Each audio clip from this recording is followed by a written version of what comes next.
Inside Story Uganda, real source of political updates.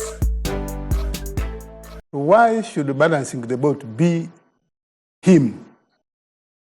I would have appreciated... Why not him? No. If Honorable Mao was as genuine as wants to make us believe that he wants the boat of Uganda to be balanced, I would have expected him to forward different names for Speaker, for example, and so that he's not conflicted if it was about balancing the boat. Yeah, but there's been a precedent where he's come in as Minister for Justice and Constitutional Affairs and done an impeccable job. That's a deal. That's a deal between Mr. Yoweri Museveni, the President of Uganda, and Mr. Honorable Mao. And many of us don't have, even the law says you serve in the cabinet on the consideration, sole consideration of the president. Of course, having met the other legal requirements, that you are senior six, you are not a bank, you have never been the judge, a bankrupt and things like that, and you're under no criminal, So that's their deal, the two. Yes, Mr. Museveni can make a deal between Mao and for the good of NRM. But that's in the cabinet. But in the parliament... You look at it distastefully. No. Are you fine? I'm fine with Mao, Honorable Mao being a Minister of Justice, or even being the Vice President, where the President has absolute authority on who he appoints. How about Mao being Speaker?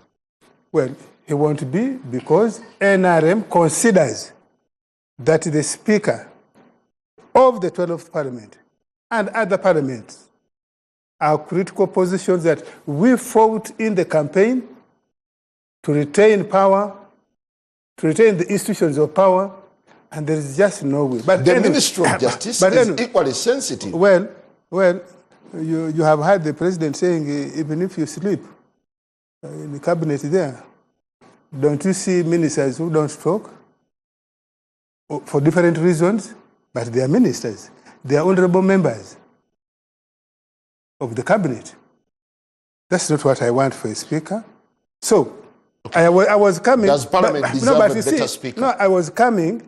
I said, one other reason that I wouldn't give Mao, because I have his record, and I have given here, I said, Honorable Mao has DP. How much fixing? Are you happy that DP, the oldest party, is unable to win elections? Are you happy that DP cannot hold any other son to account? Because DP has failed. You know, the wrangles that have been going on in DP, is that the speaker you want? Where his party is full of wrangles, day in, day out. Is Mao's competence under question? No. I think the leadership style could be a problem. Currently, Mao is the Minister of Justice and Constitutional Affairs, right? Mm-hmm. I heard Honorable Mao saying one of the things he wants to fix is abuse of resources. Is making the Speaker and Parliament as an institution independent and strong and is a counterweight, particularly to an overboard executive. That's what he is saying. He says he wants to remove the garrison, he uses this word, the security guard around Parliament. Let's go and examine the Ministry of Justice where he is. If you check all the studies of the last 20 years or so, judiciary tops abuse of resources, case backlogs. Has he fixed it? Has he brought a proposal to fix it? It is where human rights, all of us have been crying about abuse of human rights. Has he fixed them? So that we can base on that performance to say now, since you cleaned the plate in justice, we can now give you Parliament.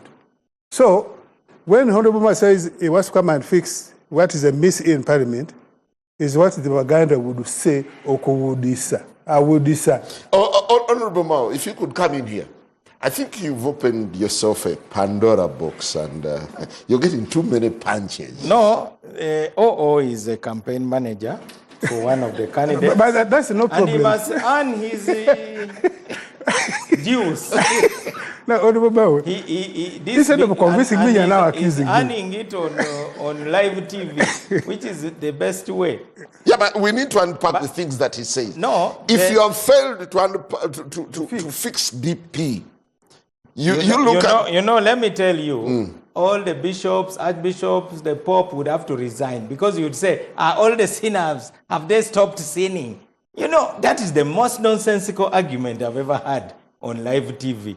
You would not even have voted for the president. You would say, is every Ugandan now rich? You said Bonaba Gagawale. Are they now rich? You said Bonaba Some. How many uneducated people are there? That is very cheap reasoning.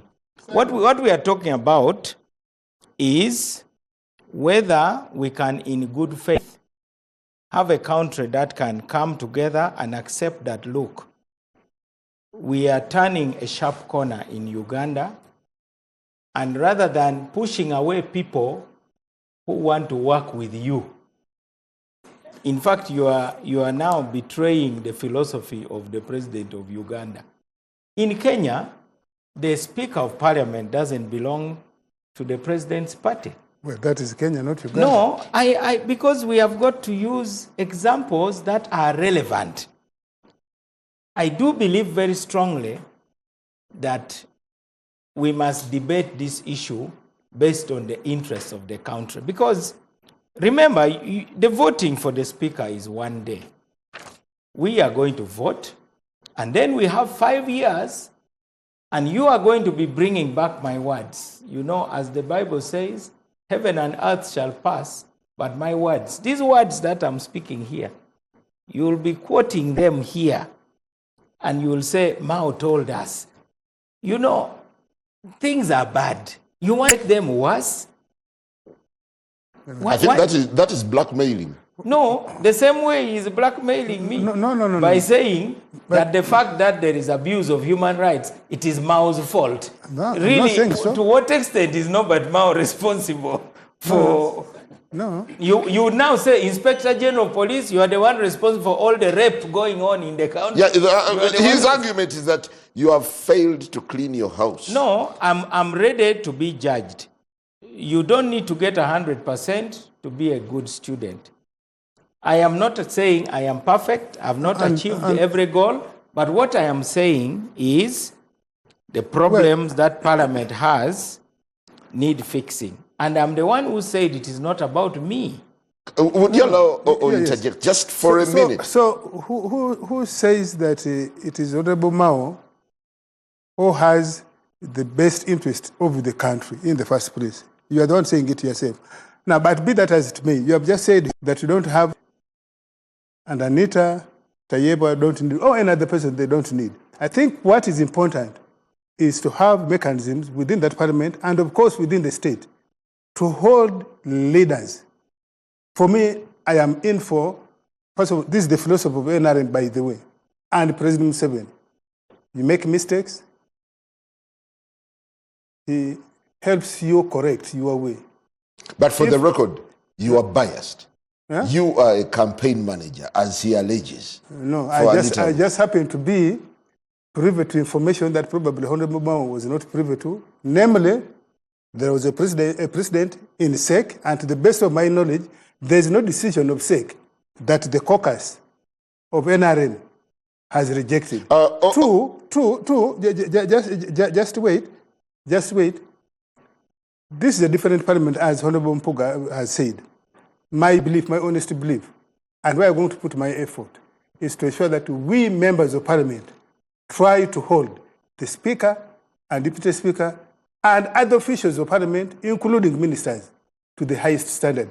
My belief is that once beaten, twice shy. I want to honestly believe that Anita Mong started from being a deputy for Lanya.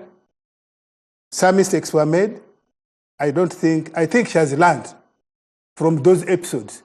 And for the record, are you on Anita's task force? No, I'm not.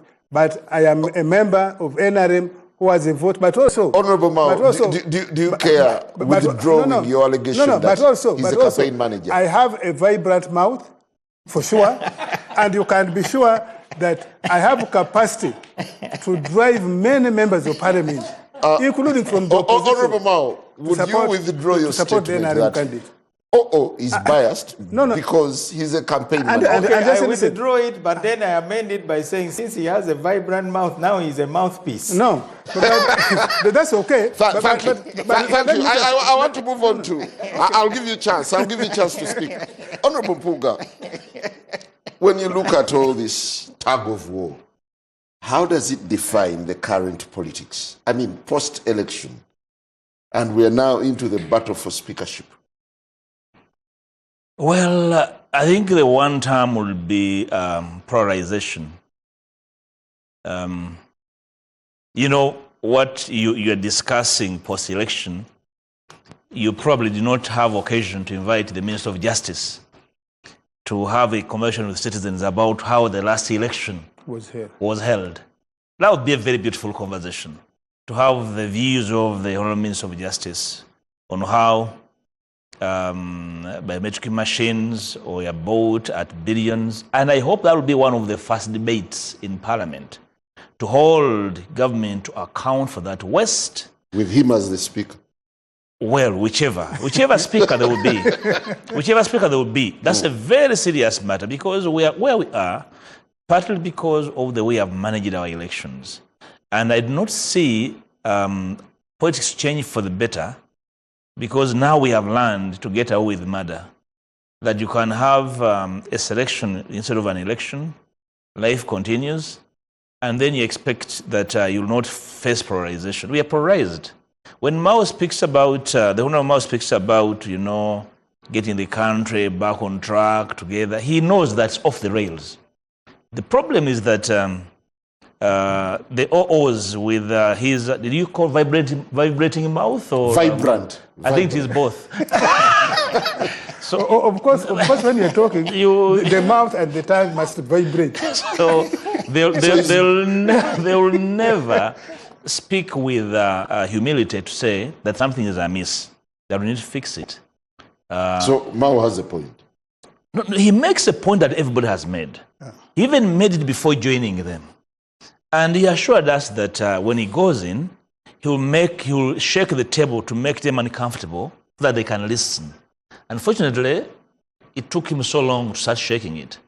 And before he knew it, he was again complaining. So I'm only saying that all of us, those in Parliament, outside the Parliament, need to work that we do not have this kind of debate again, because it again adds to the already polarizing situation we have in the country about our politics. I need to hear this again.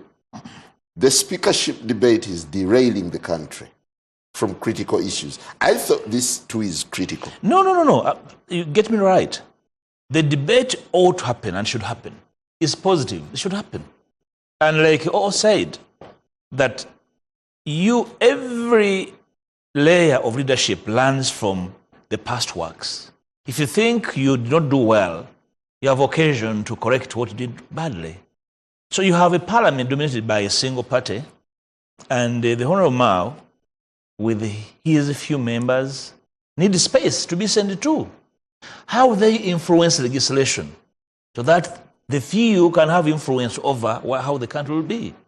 The other parties, with small numbers, if we go by the attitude of we have a bit of a problem. The NRM has every right, legal right and political right, to use their numbers to have the speaker. Probably the debate should not be on how the minority having the speaker.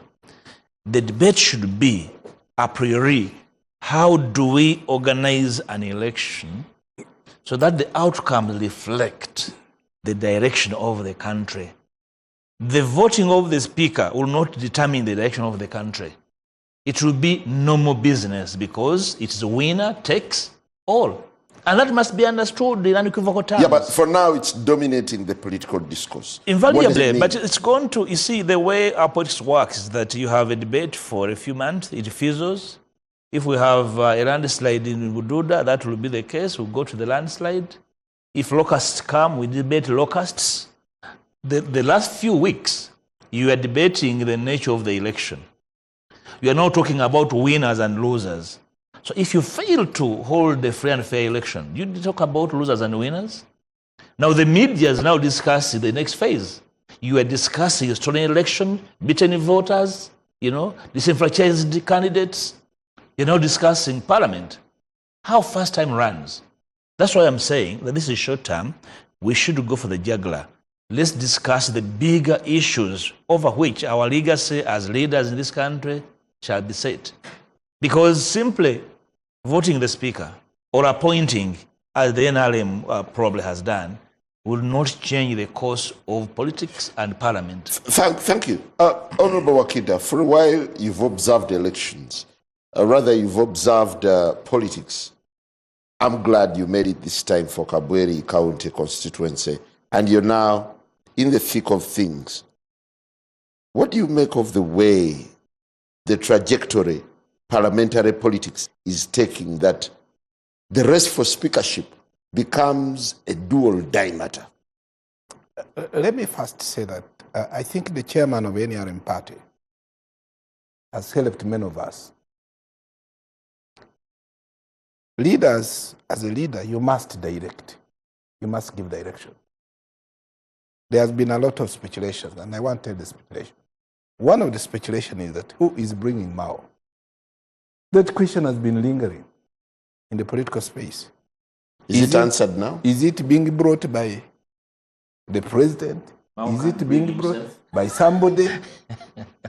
That question has been there, and I am very sure you know. Okay, can I ask you the question? Who is bringing Mao? Himself now, I know. I know now he has come as Mao. Nobody has brought him. But before, I even had a chance to sit with these contenders, and I asked them, have you asked yourself who is bringing Mao? Because the question was, in a space where you have about 5 members of parliament as a DP, can you contest with a party? He has with 8. I think he has 8. Yeah, with over 400 members of parliament. Would you put yourself in that frame? Yeah, but he's part of you. He's no, part of the NRM. You see, let us not pretend. No, it's foolhardy to disown Mao. Let me tell you, if you He's check, part of NATO. if you check, if you checked Mao's nomination paper, his color is not yellow. Yeah, but he's green-yellow. Wait. Now we are going the way of Everybody knows. watermelon Let me tell and you. pumpkin. Let me tell you, Simon, we are not in a government of national unity. We are in a government. No a coalition. It's not a coalition. This is a competitive politics of parties where you have NRM even throwing away independence as long as you are not holding the flag. Honorable Wakida, Yes. maybe Honorable Kagwanjana, Mao is a member of DP, is the leader of DP, therefore is in the opposition. That's where they are going to sit. DP members are going to sit opposite NRM. Do you believe that there are sufficient members of the opposition who are going to support Honorable Mao, taking into consideration the accusations against him since joining government? Do you see them? Yeah, but I find it rather... I'm asking no. you. I'm intrigued by Yes. your disowning Mao at the last minute. Which last For a minute? while, you've been calling him our own. Now that he has thrown his heart in the ring, you're saying... No, Yes. I said when it is time for work, Mao is ours. When it is time to share the harvest, You know, Simon. Yes, now proceed. they are talking as if Simon. I never campaigned for Simon. President Museveni. Simon. I said this when I started talking here, that the kind of politics we are in is a competitive politics for parties. And FDC, DP, UPC, NRM are all competing for space. It's known. I watched in my village there, guys who have been NRM, for years. When they lost the flag, they were treated as opposition. And the party went with those who had the flag. Now, my brother Mao, I have no doubt with Mao's competence. I know that given the chance for him to become a speaker, he would definitely deliver. I have no doubt that. But it's like you with a neighbor's son who is very smart and very good, and you die. Your neighbor's son will never come and inherit you. They will even look for anybody within that family, irrespective of how he is, to inherit the father. I love the vigor you use in supporting NRM. I want to be very, very... The party you've just... I have just told you that, you see, when you cross... I thought NRM is accommodative to the extent of going in for a cooperation agreement. You see, we don't want to discuss the cooperation agreement. Why? Because we don't know what is in built there. We don't know the terms. We only have to discuss the reality as we see it.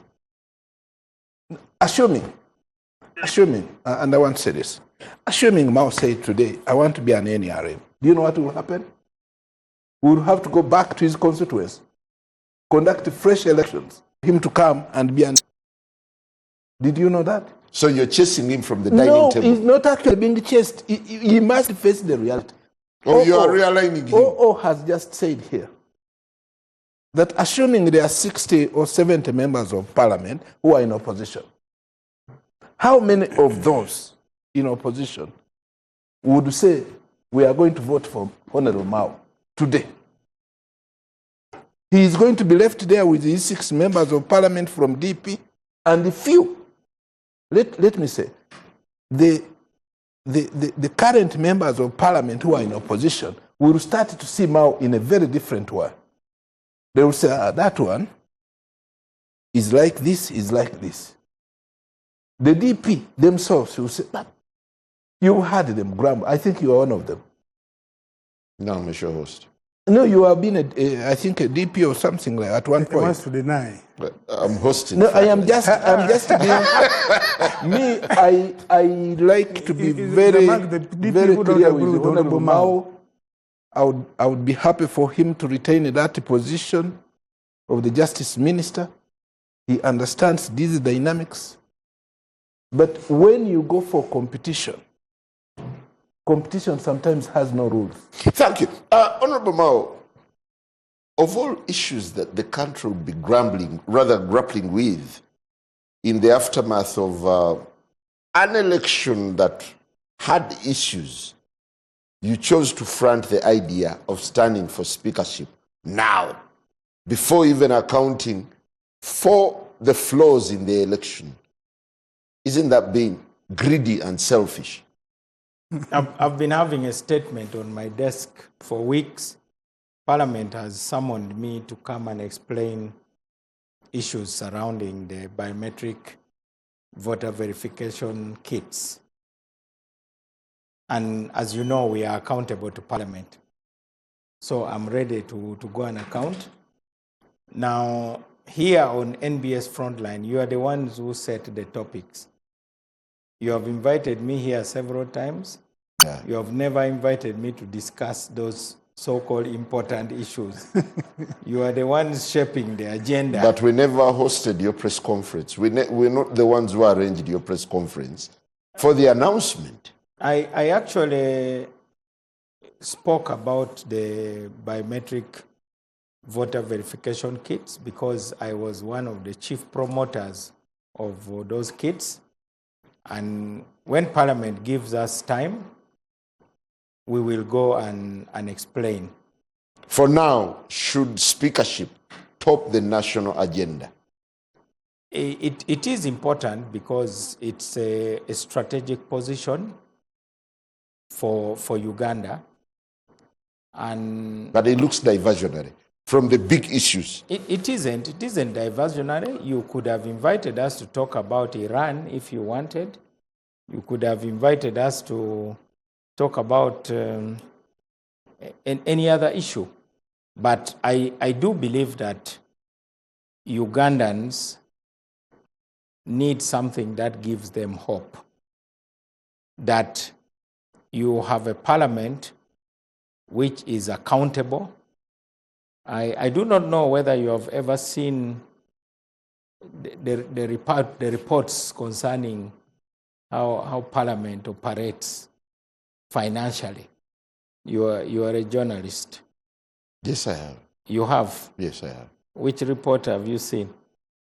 The Auditor General's report. I do not know whether you have studied the details of those reports, but I'll restrain myself from going into details. Now, the issue of Speaker of Parliament is important because Uganda as a country is at a turning point. Whether we like it or not, Uganda will have a transition. And Parliament will play a critical role. You need a speaker who is tolerant. You need a speaker who is going to be impartial. I don't mean neutral, because a speaker must have beliefs. But impartiality means that you'll be a good referee to allow the members of parliament to express themselves freely, that you will empower the individual members of parliament. We have virtually a new parliament. They need empowerment. So offering myself to lead parliament shouldn't invite the kind of insults that I'm now receiving from people I thought were my friends. The jobs are heavy. No, they are showing themselves, because it is important that people reveal who they are. I have been very faithful to the commitment I made in serving in this government. I do not know why the NRM, through their mouthpieces here, want to push me away. I don't know what they would gain. Yeah, but you see the writing on the wall. At least OO has labored to tell you how ambitious people, over-ambitious people have ended. I think the question is whether I'm right. You know, I like those who talk about numbers. Being right is really not about numbers. If there are people who have been crucified before. Are you ready to go down with this? I don't mind being crucified. The Pharisees will be waiting. It is okay. But what matters most is that you should step forward and say, here is an alternative. Like I said here earlier, I don't want God to ask me in future and if God asks me, what did you do when Parliament needed fixing? I will say, Lord. Actually, he's being quoted to have said, I did my best. What would Olanya ask him? I said both. Well, I said both. Even my friend Jacob Olanya would ask me, I left you behind. What did you do?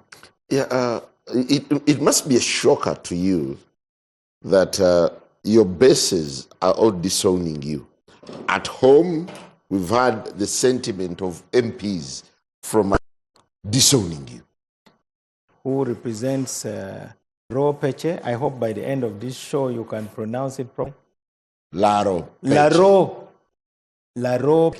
Okay. The other part is called Laro.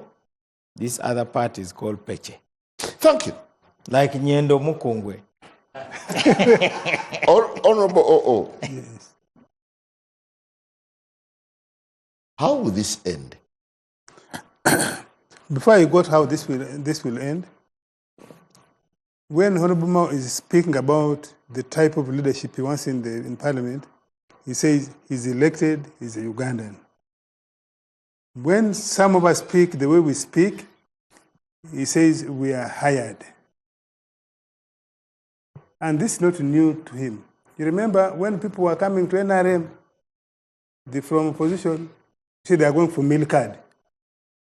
I said that about Noob. Meal card? Yes. Then he said, NRM, fish rots from the head. He has never recanted that. But it's true also. Now he's part of the head. He has just told you that he's now part of NRM. So he's part of the head of NRM that is rotten. Now, I would want to believe that Honorable Mao, first of all, in our rules, the Speaker doesn't originate any bill, any proposal. He or she simply shepherds the debate and convergence of decisions.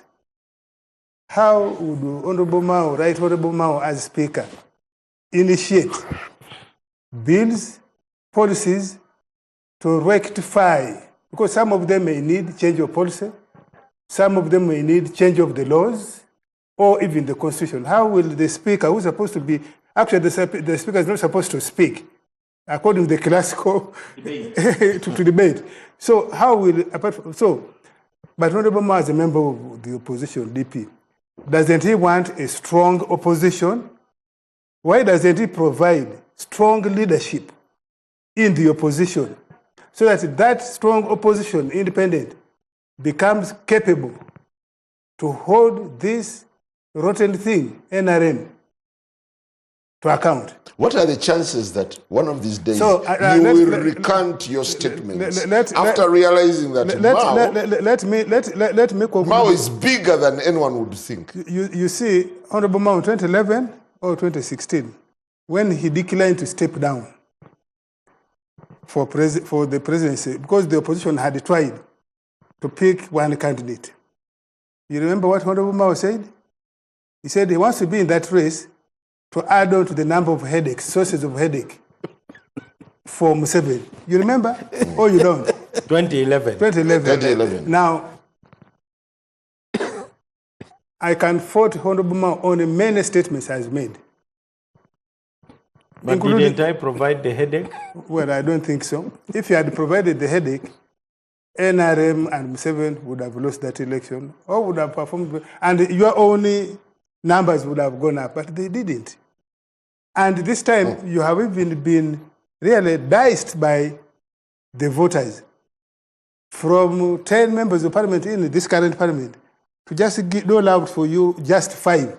And 5 who even, Honorable Matthias there, maybe you can remember the one from Buganda, But the rest of the country don't actually know the other members of parliament elect for DP. So I don't think we can hold Honorable Mao. They will be known with the time. Yeah, give them chance. Yeah, but I'm saying After swearing. Yeah, I am saying I don't think we need to hold Honorable Mao. All these things he's talking about, and therefore, I don't think. I think I'm a good analyst also. I don't think I am going to recant. I don't think Honorable Mao, as he's saying, that we shall quote him. Because in any case, ourselves, including on this show, I have said that there were some things that were not handled well at the beginning of the tenure of the Right Honorable Anita Mao. Probably she was still learning on the job. You remember Honorable Anita Mao said when they were asking about governance issues, he said, "You are the media, you cannot hold me or Parliament to account to the media. We don't account to the media." And I said, you remember my long article? I said, Right Honorable Speaker, in a democracy like ours, you cannot wish away being asked questions by the media. They are not the elected leaders of the country. Now, it's since too that soon time, to wish away Mao because you don't know who is bringing him. Since that time, I want to believe the leadership of Parliament has changed for the better. The leadership of Parliament has. Now, whether you say Honorable Mao is big or not, that's okay. They say what the pudding is in the tasting.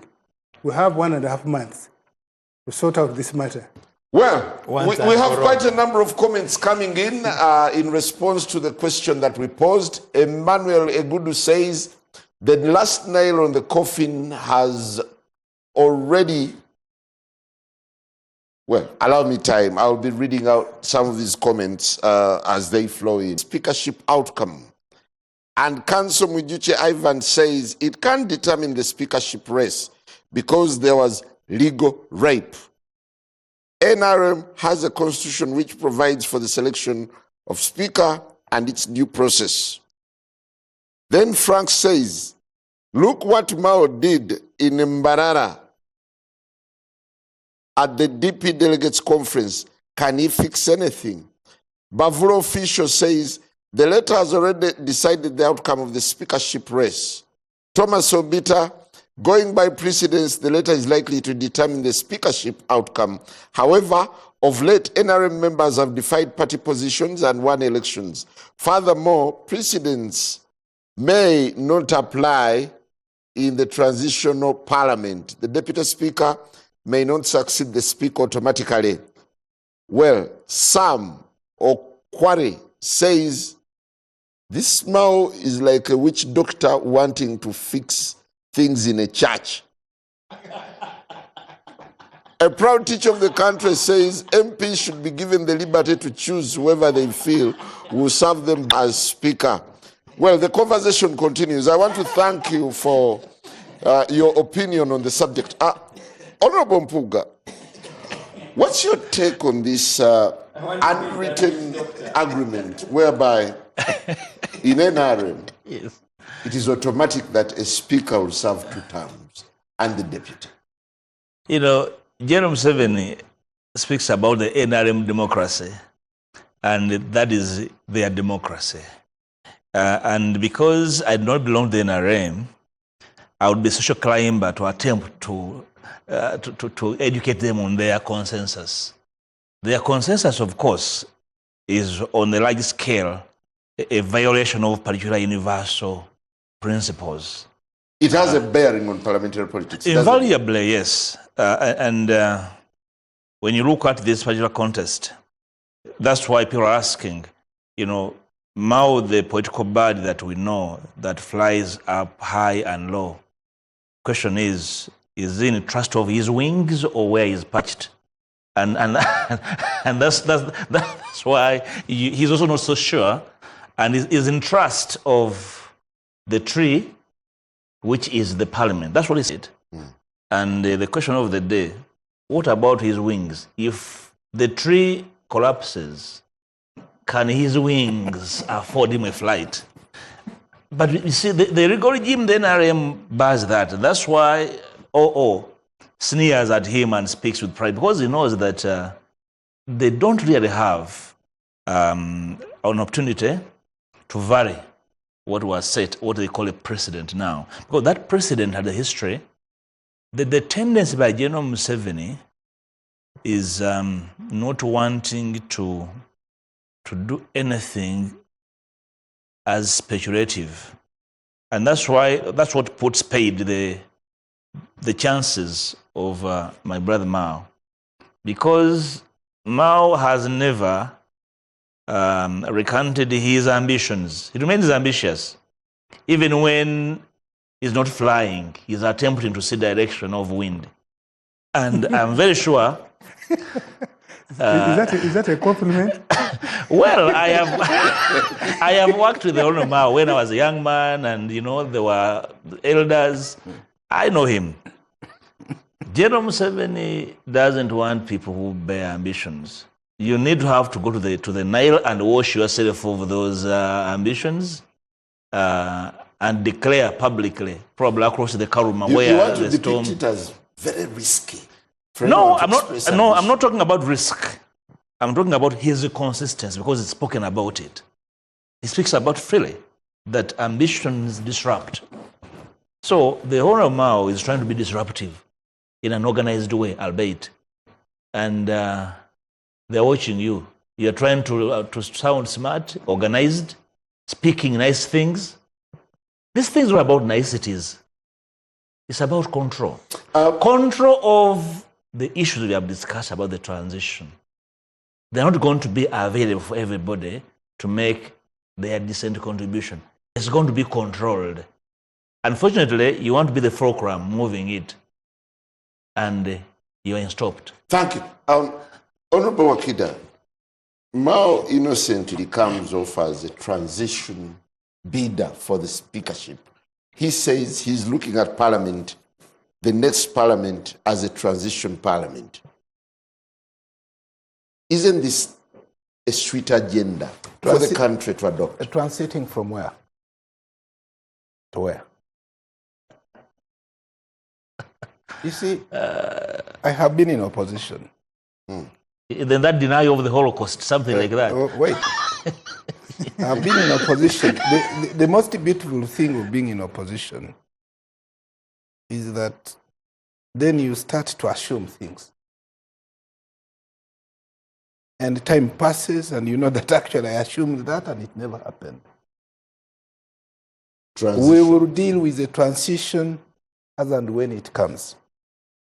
So Today- the idea of transition is delusional. Today, you we think? still have this gentleman who secured 71.4 or so percent as the president. We have not determined, I even don't want to start to determine or to think about it, how much longer it will be. Now, when you start to talk about transition, you are trying to say that the current president, who was voted on the 15th, few weeks ago, is only there for 5 years or 3 years, and therefore there is a transition coming. Of course, that is a street talk. I would say that. Because in 1996, there are those who thought that transition would happen in 1999. After 1919, there were also those who thought that after the Constitution in 1995, the transition will happen. So isn't the time right for the country? It's not. Nobody can determine when the transition will happen. Okay.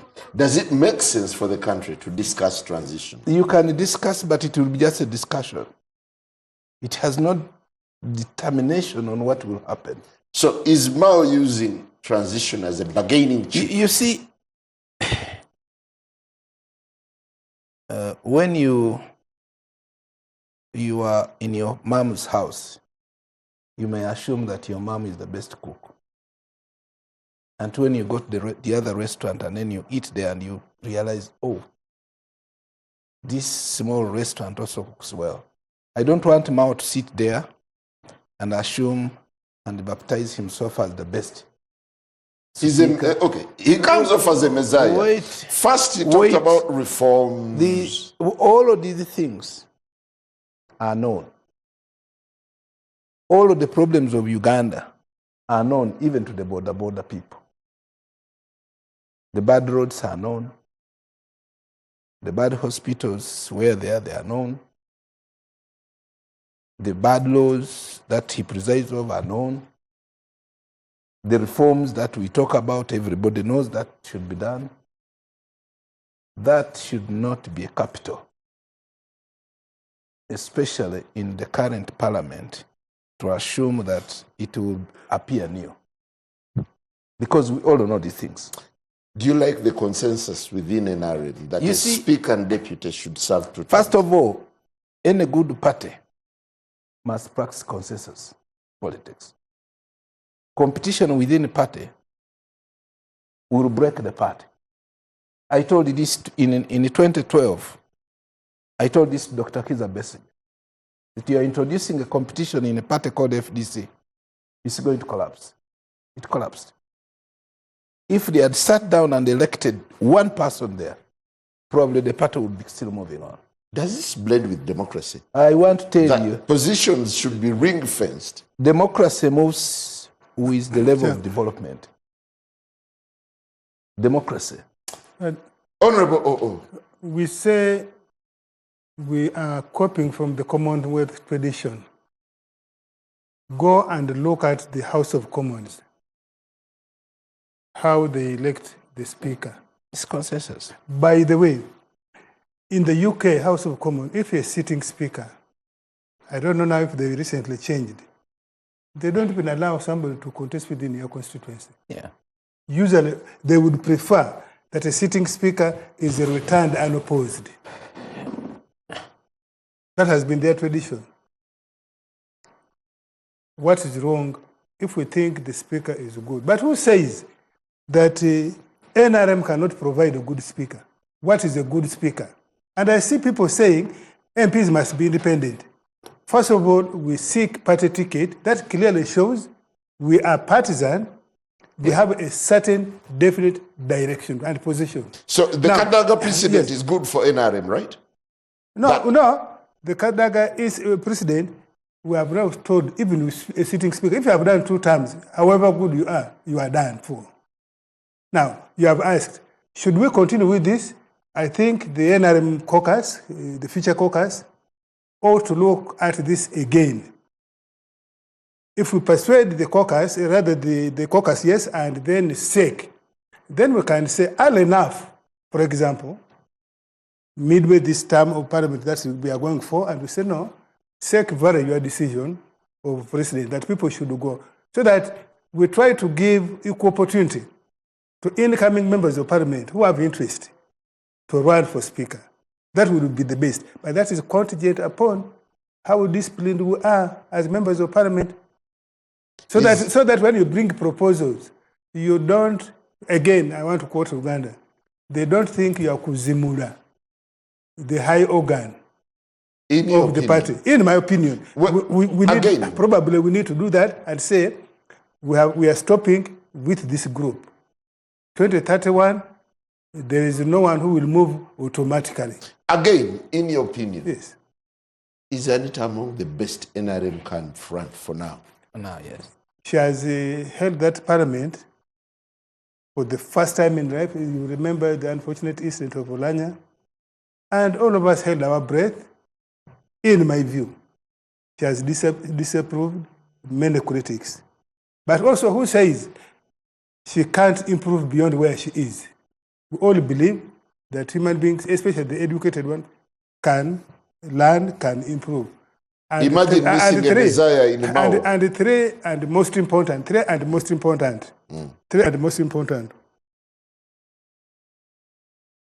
have you seen any situation in the 11th Parliament where on account of poor speakership, they failed to make a decision? Have you seen? That's one element where you can say the sitting, the leadership is but good. there is making a decision. But which decision? No. In politics, if you are looking, Honorable Man said, if you are looking for somebody with 100% marks, then you're in the wrong place. We go for the possible. Did you ever read The Art of the Possible? You don't go for what you think is the best. If what is the best cannot be achieved, you go for the possible. And you hope that possible is capable of listening and learning. And that's what NRM believes in. And NRM will have a speaker. Yes, you want to come in before I bring Simon. Parties hold primaries, isn't it? Yes. Primaries identify their candidates. Your DP, your NRM, your FDC. When you go for a general election, and this I saw in the NRM, they used the word bus. Bus. And everybody who was in a bus was treated as a member of the NRM. All of the independents, even when you wanted to have a little bit of a color of NRM, you were treated as an outsider. We are going in a parliament to elect the speaker on the basis of the flag bearer. SEC, you talked about the blue letter, has already given us direction, isn't it? Just like in the primaries, people were given the flag. Do you see any NRM person voting a bicycle or a ball? No, a hoe. Oh, a hoe. A hand hoe. Well, Honorable Mao, by the look of things, there is no vacancy in NRM. Why don't you just relax, eat your icing sugar, swallow your humble pie, and await your fate? The reason you are keeping us awake here is to answer one question. That following the publication Of the letter.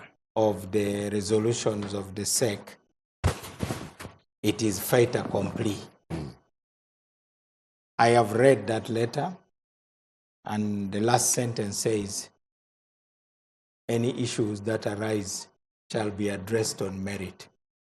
These are the things we are talking about. I don't think the members of the NRM caucus of the 12th Parliament are robots or zombies. Well, they are represented here.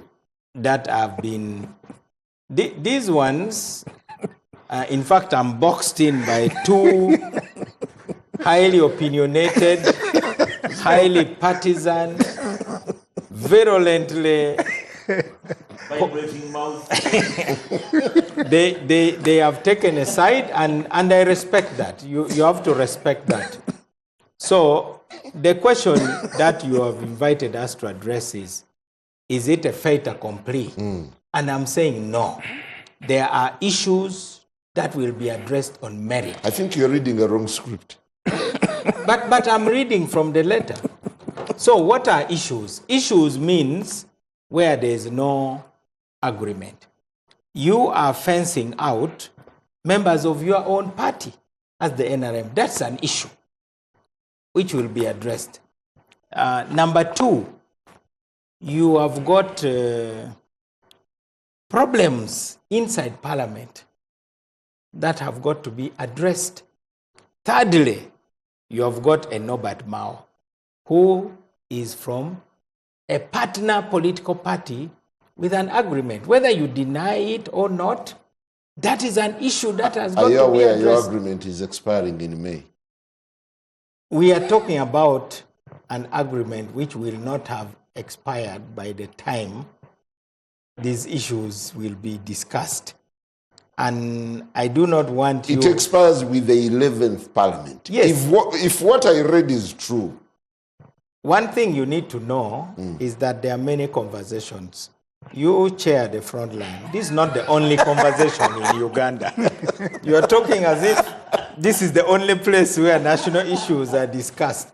There are other conversations that are being discussed on phones. There are others that are very quiet. There are others, many people have their cards facing down. So I am saying you are wrong to say that SEC resolution being published is the final whistle. It's not the final whistle. It's actually the first whistle for the match to begin. Should the country brace itself for surprises? Because for now it looks as though it's sealed, but you tend to say there is still a window. Anything can happen. Anything can happen. This is God's world. Unless you are God Almighty, unless you are omniscient, you know everything. But I can tell you this candidature that I am offering holds the hopes of millions of Ugandans.